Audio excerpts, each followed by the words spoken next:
Salam Bapak Ibu Saudara yang dikasihi Tuhan Yesus Kristus. Shalom. Selamat sore bagi yang ada di Pulau Jawa dan selamat malam bagi saudara-saudara yang ada di Sulawesi atau yang berada di Indonesia bagian timur. Ya, kita bersyukur kepada Maha Besar Tuhan sebab hanya karena anugerahnya lah kita masih boleh ada sampai hari ini dan kita bisa bertemu satu dengan yang lain di dalam peribadatan kita, walaupun hanya melalui aplikasi Zoom ini, tapi saya senang sekali saya bisa melihat wajah-wajah saudara semuanya ya, yang dapat mengikuti ibadah pada kesempatan sore malam ini. Baiklah Bapak Ibu Saudara sekalian, saya mengajak kita untuk kita sama-sama membuka firman Tuhan dari kitab Yudas pasal 1. Kita akan membaca ayat pertama hingga sampai pada ayatnya yang keempat. Kitab Yudas itu sebelum kitab Wahyu ya. Jadi sebelum kitab Wahyu ada kitab Yudas, hanya terdiri dari satu pasal saja. Dan kita akan membaca ayat 1 sampai pada ayatnya yang keempat. Yudas di sini saudara-saudara bukan Yudas Iskariot ya, salah satu murid Tuhan Yesus yang menjual Tuhan Yesus dengan 30 keping perak ya. Tapi Yudas ini adalah seorang hamba Tuhan, saudara sekandung dengan Yesus Kristus. Hanya bapa yang berbeda. Kalau Yesus, saudara-saudara, ya bapaknya adalah Allah sendiri ya, karena dia adalah firman yang menjadi manusia. Sementara Yudas ini adalah anak dari Yusuf dan Maria ya. Yudas pasal 1 ayat 1 sampai pada ayatnya yang keempat. Demikian bunyi firman Tuhan. Dari Yudas, hamba Yesus Kristus dan saudara Yakobus, kepada mereka yang terpanggil, yang dikasihi dalam Allah Bapa, dan yang dipelihara untuk Yesus Kristus. Rahmat, damai sejahtera, dan kasih kiranya melimpahi kamu. Ayat 3. Saudara-saudaraku yang kekasih, sementara aku bersungguh-sungguh berusaha menulis kepada kamu tentang keselamatan kita bersama, aku merasa terdorong untuk menulis ini kepada kamu dan menasihati kamu supaya kamu tetap berjuang untuk mempertahankan iman yang telah disampaikan kepada orang-orang kudus. Sebab ternyata ada orang tertentu yang telah masuk menyelusup di tengah-tengah kamu, yaitu orang-orang yang telah lama ditentukan untuk dihukum. Mereka adalah orang-orang yang fasik, yang menyalahgunakan kasih karunia Allah kita untuk melampiaskan hawa nafsu mereka, dan yang menyangkal satu-satunya penguasa dan Tuhan kita, Yesus Kristus. Puji Tuhan. Bapak Ibu Saudara dikasihi Tuhan Yesus Kristus, dari pembacaan firman Tuhan pada kesempatan ini saya memberikan judul sederhana dari khotbah yang saya akan sampaikan, yaitu hidup adalah perjuangan ya.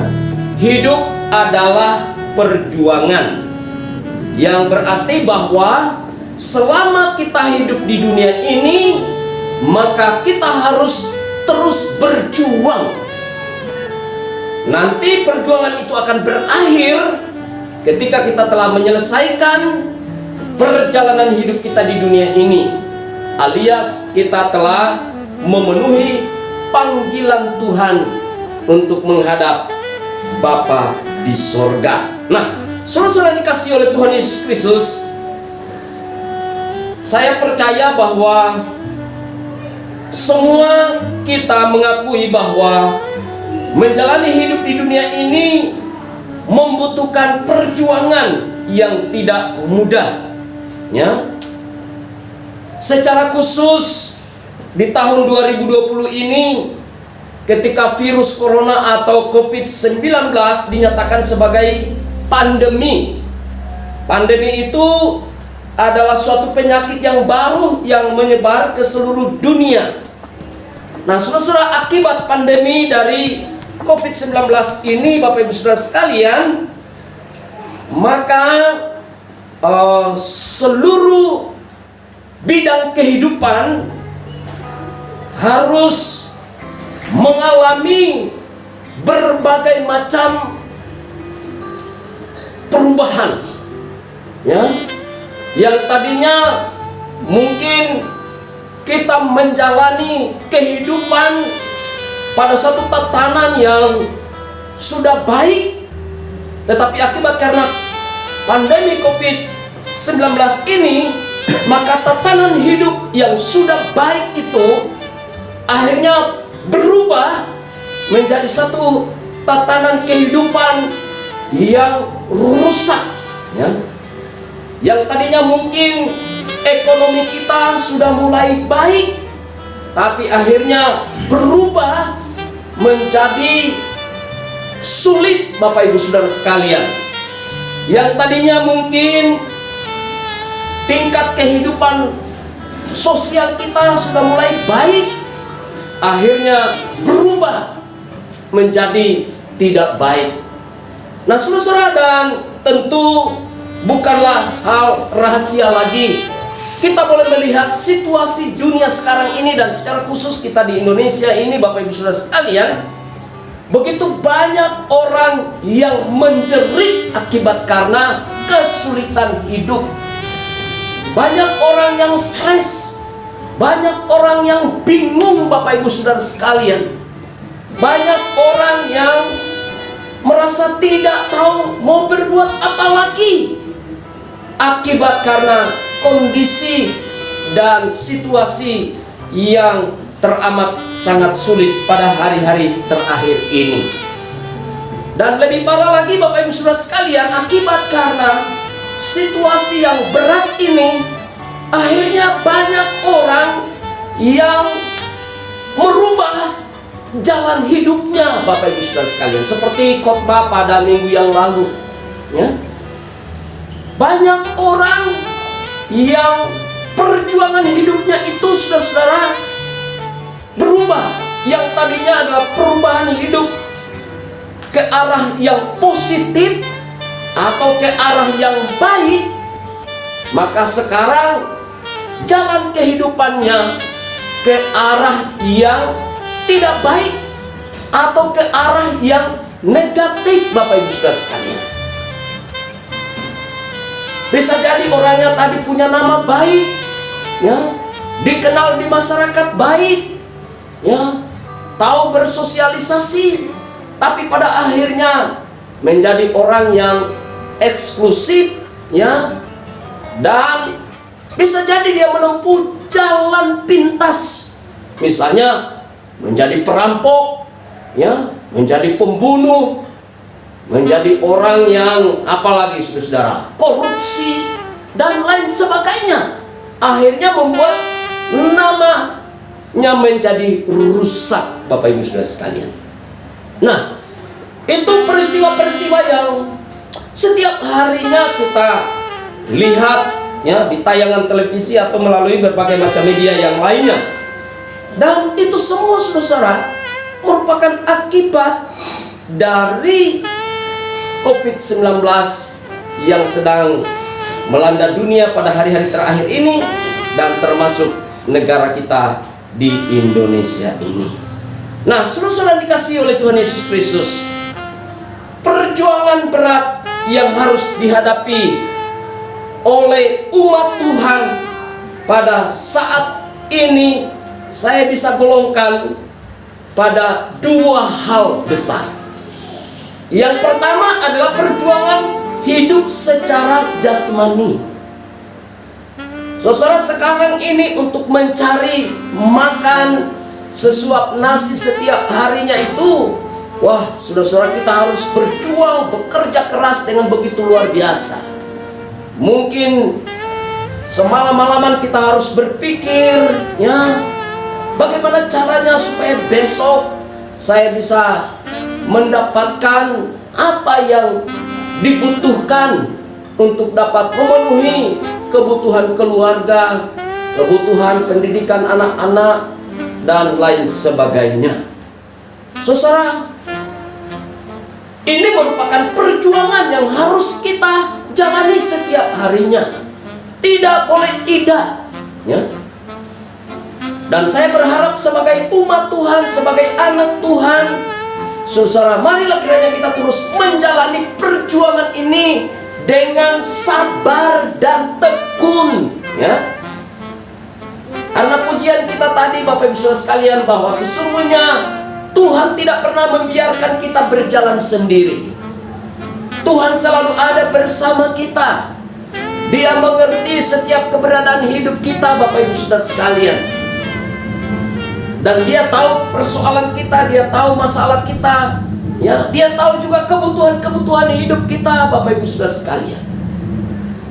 Dan pujian kita tadi berkata, sekalipun mungkin kita sudah berjalan terseok-seok, bahkan bisa jadi kita jatuh tergeletak, tetapi tangan Tuhan akan segera terulur untuk menopang, bahkan mengangkat kita kembali, Bapak Ibu Saudara sekalian.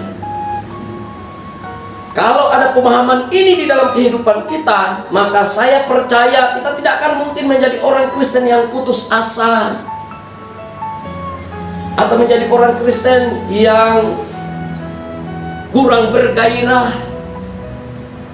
Tapi kita akan terus menjadi orang Kristen yang tetap memiliki semangat, roh yang menyala-nyala untuk terus menjalani perjuangan hidup yang ada di tengah-tengah dunia ini.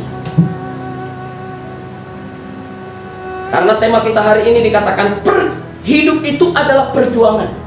Jadi yang artinya semasa kita masih hidup di dunia ini, itu artinya perjuangan harus kita terus jalani. Nah, jadi perjuangan secara jasmani mari kita terus jalani. Apapun bidang kehidupan yang Tuhan percayakan dalam kehidupan kita, sekalipun mungkin saat ini mungkin target-target yang kita sudah tentukan tidak tercapai seperti apa yang kita harapkan, tapi paling tidak kita harus tetap mensyukuri apa yang Tuhan berikan kepada kita, ya. Dan saya yakin semua anak-anak Tuhan yang ikut berbakti pada kesempatan sore hari ini, saya lihat adalah anak-anak Tuhan yang tetap diberkati oleh Tuhan. Amin. Jadi saya mau katakan, mari kita jalani terus perjuangan hidup ini, ya. Nanti berhenti perjuangan hidup kita ketika Tuhan sudah datang menjemput kehidupan kita. Lalu perjuangan yang kedua adalah perjuangan secara rohani. Perjuangan secara rohani adalah perjuangan untuk mengalahkan dosa. Nah, kita tahu akibat secara rohani ketika dunia ini dilanda oleh kesukaran dan kesulitan yang tentunya kita alami di dalam setiap kehidupan kita sehari-hari, maka dosa itu begitu dekat dan begitu kuat untuk selalu mengintai dan mempengaruhi akan kehidupan kita. Nah, maka dari itu perjuangan kita secara rohani adalah melawan dosa atau mengalahkan dosa itu, Bapak Ibu Saudara sekalian. Ya. Firman Tuhan yang disampaikan oleh hamba Tuhan yang bernama Yudas ini memberikan nasihat yang begitu luar biasa terhadap kita sebagai umat Tuhan. Dikatakan pada ayatnya yang ketiga, saudara-saudara sekalian, dikatakan seperti begini: saudara-saudara yang kekasih, sementara aku bersungguh-sungguh berusaha menulis kepada kamu tentang keselamatan kita bersama, aku merasa terdorong menulis ini kepada kamu dan menasihati kamu supaya kamu tetap berjuang untuk mempertahankan iman yang telah disampaikan kepada orang-orang kudus. Nah, jadi Bapak Ibu yang dikasihi oleh Tuhan Yesus Kristus, di sini Yudas menasihati kita dengan penuh kerendahan hati, namun serius, yakni supaya kita yang pertama harus terus berjuang untuk mengerjakan keselamatan. Itu perjuangan kita secara rohani, yaitu kita harus berjuang untuk mempertahankan keselamatan. Keselamatan kita sudah terima melalui anugerah dari Allah Bapa di surga, melalui karya penebusan dari Yesus Kristus yang telah mati di atas kayu salib. Dan saudara-saudara, kita tahu bahwa keselamatan itu tidak bisa dibeli dengan apapun juga. Maka dari itu Yesus pernah berkata, apa artinya kamu memiliki seantero dunia ini kalau jiwamu binasa? Jadi ini menyampaikan kepada kita bahwa harga dari keselamatan itu melebihi dari seantero dunia ini serta segala aset yang ada di dalamnya. Maka dari itu keselamatan itu harus kita perjuangkan secara terus-menerus agar dapat kita pertahankan dalam kehidupan ini. Sekarang ini banyak orang Kristen, saudara-saudara, yang menjual keselamatannya sama seperti Esau. Banyak orang Kristen pada hari-hari terakhir ini yang mencampakkan keselamatan itu, saudara, hanya karena ingin menikmati kehidupan di dunia ini yang hanya bersifat sementara. Tapi Yudas sebagai seorang hamba Tuhan, dengan penuh kasih dia menasihati setiap umat Tuhan yang sudah diselamatkan, agar mari kita secara terus-menerus memperjuangkan keselamatan itu di dalam kehidupan kita.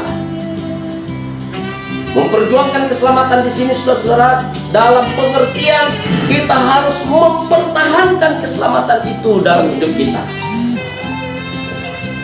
Keselamatan itu seringkali terancam dari kehidupan kita, karena iblis juga dengan daya upayanya selalu berusaha untuk merampas keselamatan itu agar bisa hilang dari kehidupan kita. Paulus dalam kitab Filipi pasalnya yang kedua ayat yang ke-12 di sana dikatakan, kerjakanlah keselamatanmu dengan takut dan gentar. Bapak Ibu Saudara sekalian, mengerjakan keselamatan di sini dalam terjemahan yang lain Alkitab saya baca, yakni marilah kiranya kita menampilkan kehidupan sebagai orang yang sudah diselamatkan di dalam Yesus Kristus.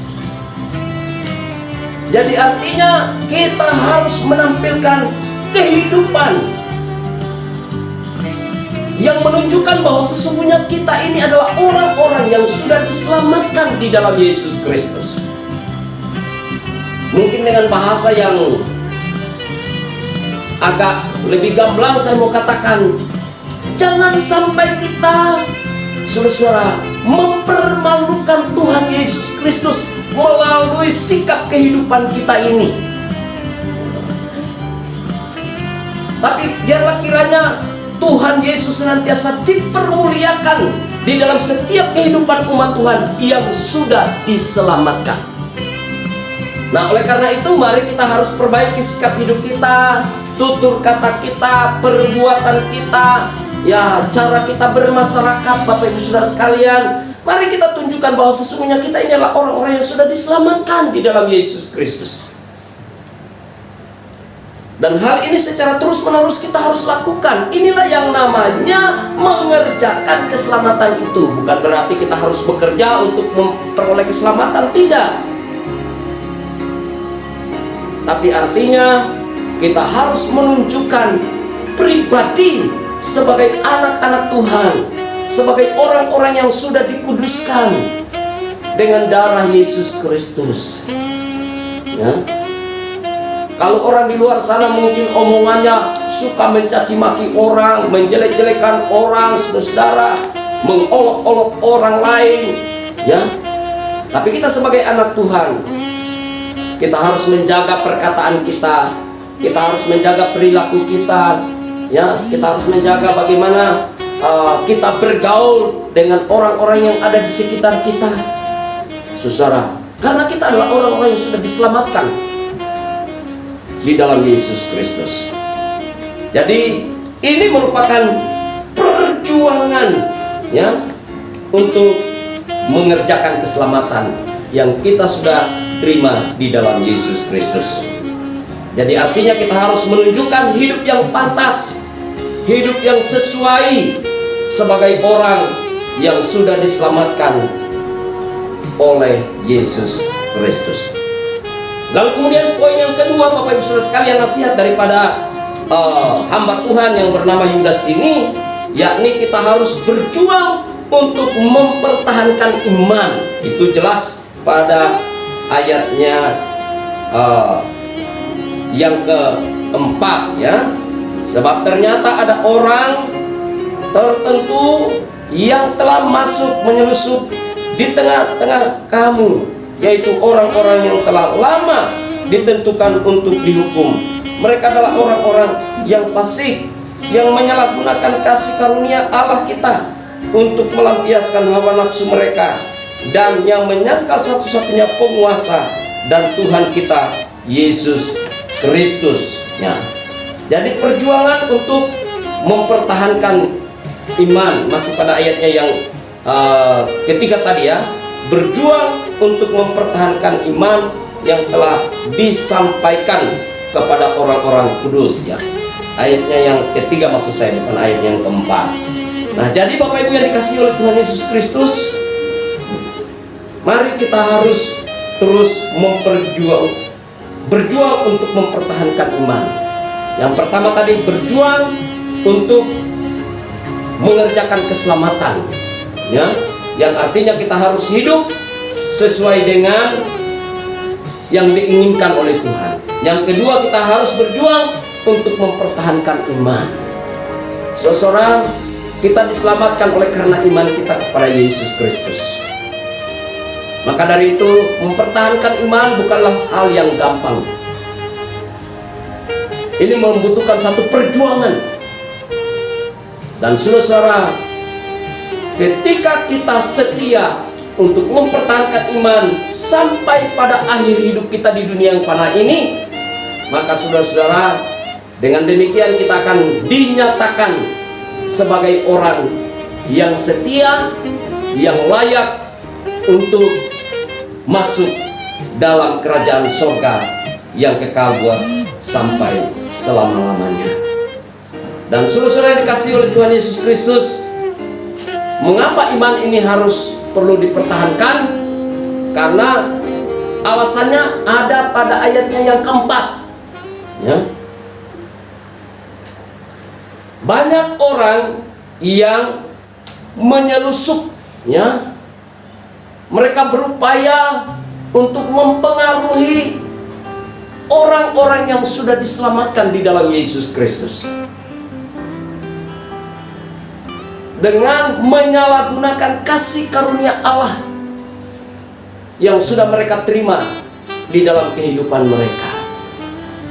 Sebetulnya mereka adalah orang-orang yang sudah diselamatkan, tapi karena mereka salah di dalam hal menerapkan kasih karunia Allah yang mereka sudah terima dalam kehidupan mereka, akhirnya mereka menganggap bahwa sesungguhnya ya kita bisa berbuat apa saja sekehendak hati kita, karena Allah itu kan Maha Kasih, ya. Dia selalu pasti mengampuni apapun dosa dan kesalahan kita. Saudara, memang betul Tuhan itu Maha Kasih, Dia Maha Pengampun. Tapi bukan berarti kita menyalahgunakan kasih karunia Allah itu dalam kehidupan kita. Bukan berarti seenaknya kita harus selalu berbuat dosa lagi. Ya, karena menganggap ya Tuhan kan pasti mengampuni kita. Berbuat dosa sehari ini, nanti juga kita minta ampun, Tuhan ampuni. Tidak demikian Bapak Ibu Saudara sekalian. Ya. Kita harus menghargai kasih karunia Allah yang Tuhan sudah berikan dalam kehidupan kita. Ya. Dengan jalan kita harus mempertahankan kekudusan hidup. Jadi pengajar-pengajar yang demikian akan banyak bermunculan di hari-hari terakhir ini. Tujuannya apa? Untuk menghancurkan iman yang kita sudah miliki di dalam Yesus Kristus. Untuk membuat kita gagal dalam hal berjuang. Dan kemudian Bapak Ibu Saudara sekalian, orang-orang yang banyak akan berkeliaran mempengaruhi banyak umat Tuhan supaya mereka gagal dalam hal memperjuangkan perjuangan rohani mereka dalam rangka mempertahankan iman dan keselamatan yang mereka miliki. Saudara, cirinya adalah mereka menyangkal satu-satunya penguasa di surga, di bumi, dan di bawah bumi. Siapa dia?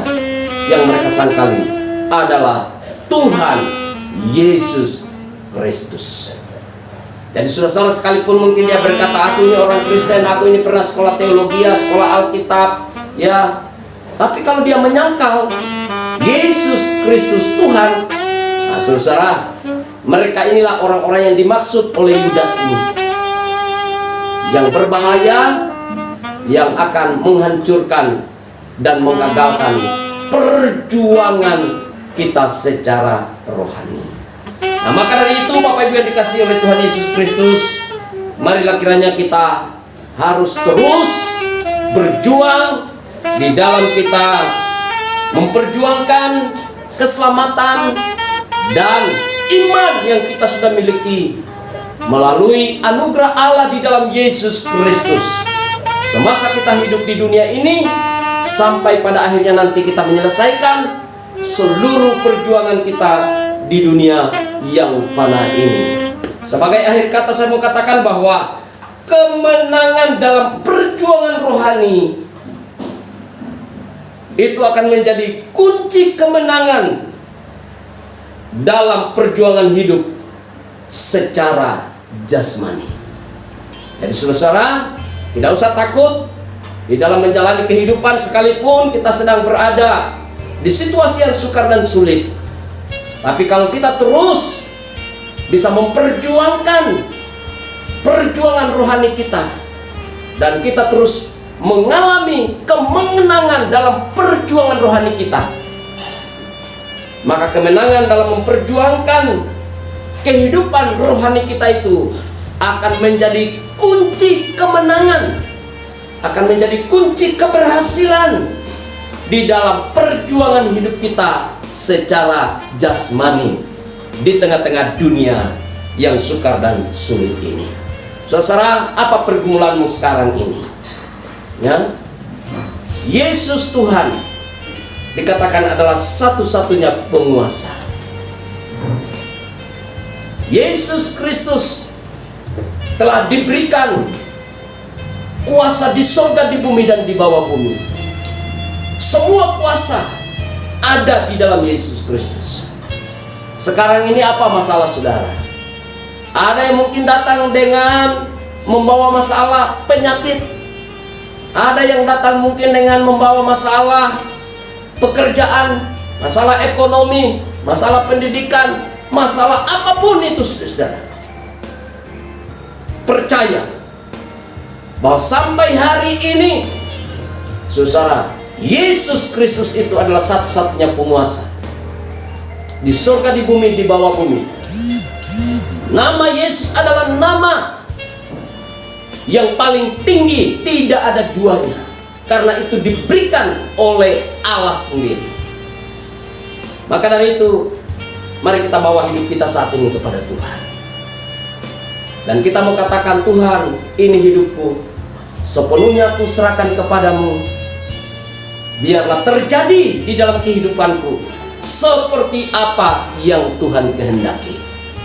Satu hal yang harus kita lakukan, kita mau menjadi umat Tuhan yang setia sampai akhir. Kita mau menjadi hamba Tuhan yang setia sampai akhir. Saudaraku, kiranya firman Tuhan yang saya sampaikan pada kesempatan sore malam ini boleh menjadi berkat bagi kehidupan kita semuanya. Amin. Tuhan Yesus memberkati. Mari kita